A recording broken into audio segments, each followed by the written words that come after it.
Hello friends, welcome to my channel. Friends, कल एक आपका बहुत ही बड़ा दिन होने वाला है। कल आपका बजट डे है, तो बजट डे पे बहुत सारे लोग ट्रेडिंग प्लान करते हैं। तो आज डिस्कस करें आज वीडियो में कौन कौन से स्ट्रेटजी हम यूज़ कर सकते हैं कल के बजट सेशन में। क्या हमारा मनी मैनेजमेंट होना चाहिए, क्या हमारा रिस्क मैनेजमेंट होना चाहिए। देखिए, कल बजट डे होने की वजह से बहुत ज़्यादा मार्केट में वॉलेटिलिटी होता है और इस वॉलेटिलिटी का बेनिफिट बहुत सारे ट्रेडर उठाना चाहते हैं। और नॉर्मली हर ट्रेडर चाहता है कि इस दिन पैसा बने, क्लियर। लेकिन पैसा बनाने के कुछ रूल्स होते हैं, कैसे बनाने चाहिए। तो मैं आपको दो स्ट्रेटजी शेयर कर रहा हूँ। स्ट्रेटजी अगर आप यूज़ कर फॉलो करते हैं, डेफिनेटली आपको पैसा बनेगा, क्लियर। एक स्ट्रेटजी थोड़ा सा रिस्की प्लेयर के लिए है, दूसरा स्ट्रेटजी आपको थोड़ा सा सेफ प्लेयर्स के लिए। तो जिस कैटेगरी का आप ट्रेडर्स हों उस कैटेगरी के अकॉर्डिंग आप ट्रेड प्लान कर सकते हैं, क्लियर ना। वीडियो को लास्ट से जरूर देखिए, तभी आपको समझ में आएगा कैसे ट्रेड प्लान आपको करना है ना। उसी देखिए, बजट डे होता क्या नॉर्मली, बजट डे पे क्या होता है, आप किसी भी कंट्री का, जो हमारी कंट्री का हो गया, तो पूरा गवर्नमेंट जो है पेश करती है क्या लेखा जोखा होने वाला है, क्लियर।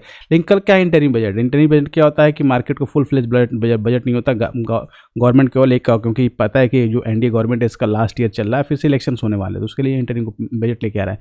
लेकिन लास्ट 2 ईयर्स का अगर बजट की बात करते हैं तो मार्केट ने पॉजिटिव रिटर्न, मतलब लास्ट जो 2 आपके इंटरिम बजट हुए हैं, मार्केट ने पॉजिटिव रिटर्न दिया हुआ है। तो इसलिए एक्सपेक्ट कर सकते हैं कि मार्केट इस साल भी आपको एक पॉजिटिव रिटर्न प्रोवाइड करके दे सकता है, क्लियर। तो उस केस में आपको मार्केट में ट्रेड को प्लान करना होगा। आप ट्रेड कैसे प्लान करते हैं, देखिए दो तरह के ट्रेड प्लान करने। पहले बात करते हैं फर्स्ट ट्रेड्स के बारे में, क्लियर। जो फर्स्ट सेटअप है इसके बारे में डिस्कस करते हैं ना। अब देखिए, मार्केट में अगर आप वॉच आउट करेंगे तो मार्केट जो हमारा स्टार्ट होता है 9:15 पे, मार्केट हमारा स्टार्ट होता है, क्लियर। लेकिन अब बजट का जो स्पीच होता है, जो भी हमारे जो finance minister budget speech start करेंगे 9:30 या 10 o'clock के आसपास में स्पीच स्टार्ट करेंगे। अब स्पीच स्टार्ट होने के बाद में स्पीच जो है फिनिश होगी। देखिए अभी इंपॉर्टेंट पॉइंट क्या है, स्पीच जो है फिनिश होगी, क्योंकि अब हर वक्त हर मिनट पे मार्केट में जो भी उनकी स्पीच होगी, जो भी उनका प्रेजेंटेशन होगा, उस प्रेजेंटेशन कुछ ना कुछ न्यूज़ निकल कर बाहर आती रहेगी, क्योंकि लाइव चलता है। अब न्यूज़ बाहर आएगी तो मार्केट हर वर्ड्स पे स्पाइक करेगा, अपसाइड डाउन साइड, क्लियर। तो उस केस में क्या होगा, दो तरह के ट्रेडर्स फंस जाते हैं। एक होते हैं ऑप्शन सेलर्स होते हैं और एक होते हैं ऑप्शन बायर, क्लियर। तो ऑप्शन बायर सोचता है कि अच्छा पैसा बनेगा, तुरंत स्पाइक्स मिल रहे हैं, उसके भी एसएल हिट होते हैं। ऑप्शन सेलर्स होते हैं, वो भी सोचते हैं अच्छा पैसा बनेगा, प्रीमियम अच्छा मेल्ट होगा, उसके भी एसएल से हिट होते हैं। अब आपको क्या करना है, आप किस कैटेगरी के, अगर ऑप्शन सेलर, ध्यान रखिएगा, अगर ऑप्शन सेलर है तो आपके लिए पहले मैं एक स्ट्रेटजी बता दे रहा हूँ। जब मार्केट आपका 9:15 पे ओपन होगा तो आप सिंपल सा स्ट्रैंगल्स या स्ट्रेडल शॉर्ट कर दीजिएगा, ध्यान रखिएगा, शॉर्ट कर दीजिएगा। रीज़न क्या है कि मार्केट में जब मार्केट न्यूज़ स्टार्ट होगा तो मार्केट अप डाउन करेगा, तो आपको ये स्ट्रेडल आपको अच्छा प्रीमियम मेल्ट होगा और एक अच्छा प्रॉफिट आपको बना कर देगा।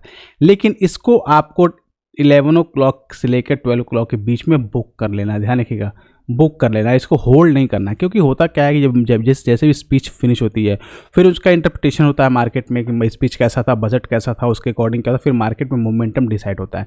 तो फिर उस मोमेंटम में क्या होता है, आपके लॉस होने के चांसेस ज़्यादा हो जाते हैं, क्लियर। तो उस केस में क्या करना, आपको जो भी प्रॉफिट्स मिल रहा है, नहीं भी प्रॉफिट मिल रहा है, तो आप 11 o'clock और 12 को अपनी पोजिशंस को क्लोज कर लीजिएगा, क्लियर। ये तो क्या ऑप्शन सेलर्स के लिए। ना अब बात कर लेते हैं ऑप्शन बायर के लिए। देखिए ऑप्शन बायर के लिए दो तरह की स्ट्रेटेजी बता रहा हूँ, स्ट्रेटेजी का फॉलो करेगा, पैसा बनेगा। पहला स्ट्रेटेजी बात करते हैं कि टिल 11 o'clock, ध्यान रखिएगा टाइम को, 11 o'clock के बाद, 11 o'clock तो मार्केट जो है अप डाउन करके मूव करता रहेगा, clear.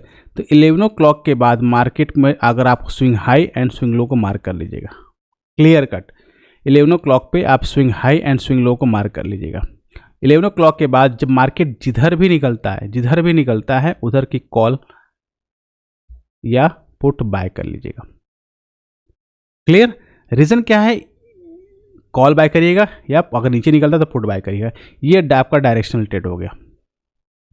Quantity must be low, quantity must low क्यों रखना है, क्योंकि अगर ये मोमेंटम अच्छा हुआ तो कम क्वांटिटी में भी बहुत अच्छा प्रॉफिट आपको देखने को मिल सकता है, क्लियर। क्योंकि इट्स इवेंट डे पे मार्केट जो है 500 पॉइंट्स 1000 पॉइंट्स मूव करता है, नॉर्मल है, इट्स नॉर्मल, क्लियर। तो आपको वॉच आउट करना है। तो ये डायरेक्शनल प्ले आपको होगा, बहुत अच्छा पैसा आपको बना कर देगा, चाहे अपर साइड डाउन साइड में, दोनों ही केसेस में। स्टॉप लॉस जो है थोड़ा सा बड़ा, इसके नीचे स्टॉप लॉस आप रखिएगा।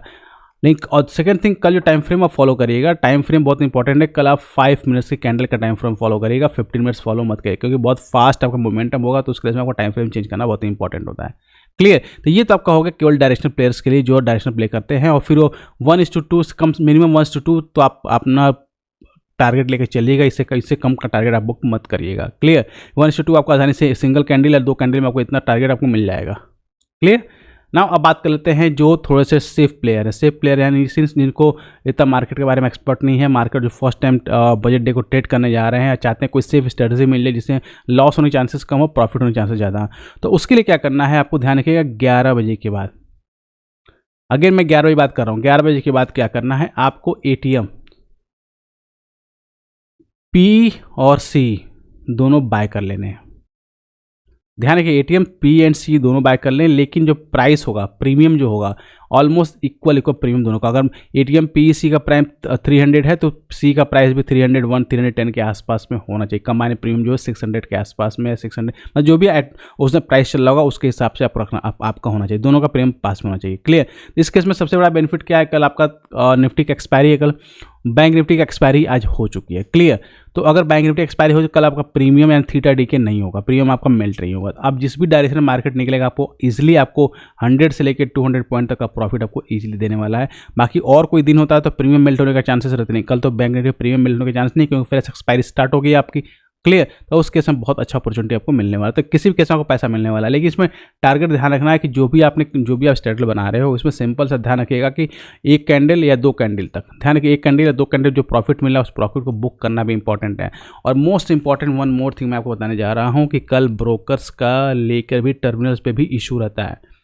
बहुत सारे ब्रोकर्स पे, बहुत सारे टर्मिनल पे आप पोजीशंस को स्क्वायर ऑफ नहीं कर पाएंगे, फ्रीज हो जाएगा। ऐसे बहुत सारे केसेस आपको देखने को मिल सकते हैं।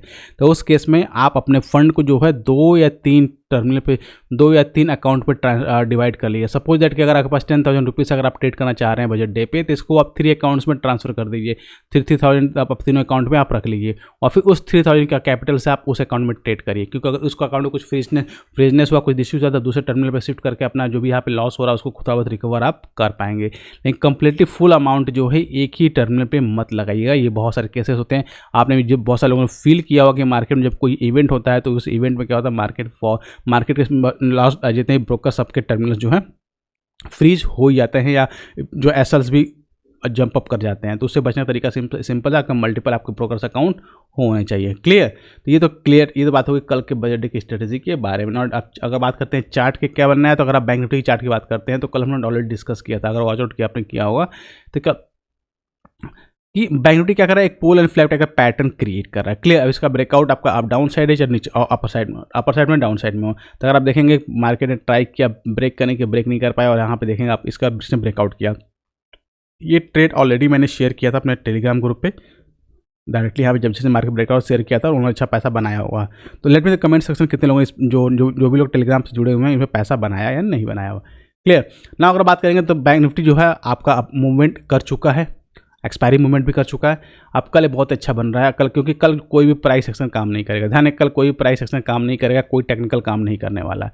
तो उस केस में केवल आपको अपना जो मनी मैनेजमेंट है उसको आपको वॉच आउट करना है कि मनी मैनेजमेंट में कैसे आपको ट्रेड प्लान करना है। लेकिन ध्यान रखिएगा मार्केट में कि मार्केट में मोमेंटम हो चुका है। अगर फिर से मार्केट जो 46,200 के ऊपर निकलेगा, ध्यान रखिएगा 46,200 के ऊपर निकला तो फिर से नई रैली 500 से लेकर 1,000 पॉइंट तक के आपका अपर साइड में मूवमेंट आपको देखने को मिल सकता है। सेम वैसे अगर नीचे की साइड निकलता है, वापस से 45,800 के नीचे आना शुरू करता है तो फिर से मार्केट 45,000 के आसपास में यहाँ पर आ चुका आएगा और इसके नीचे भी जैसा में बड़ा एक रन आपको दोनों साइड में देखने को मिल सकता है। क्लियर। आपको इसको ध्यान रखना होगा। और सबसे मोस्ट इंपॉर्टेंट कल आपकी निफ्टी की एक्सपायरी भी है। ध्यान है, कल निफ्टी की एक्सपायरी है, तो निफ्टी की एक्सपायरी होने की वजह से कोई भी आपका पोजीशन आपको मतलब कोई भी टेक्निकल काम नहीं आने वाला। अगर आप देखेंगे सेकंड कल ही एक्सपायरी है, लेकिन अगर प्रीमियम चेक करेंगे आप निफ्टी के, मैं आपको निफ्टी के प्रीमियम चेक कराता हूँ ताकि आपको आइडिया लग जाएगा कि 21,50 में अगर आप देखेंगे 152 113 मतलब ऑलमोस्ट आपका 250 पॉइंट का प्रीमियम अवेलेबल है एट द मनी पे। दैट मीन्स ऑप्शन सेलर की निफ्टी में बल्ले बल्ले है कल।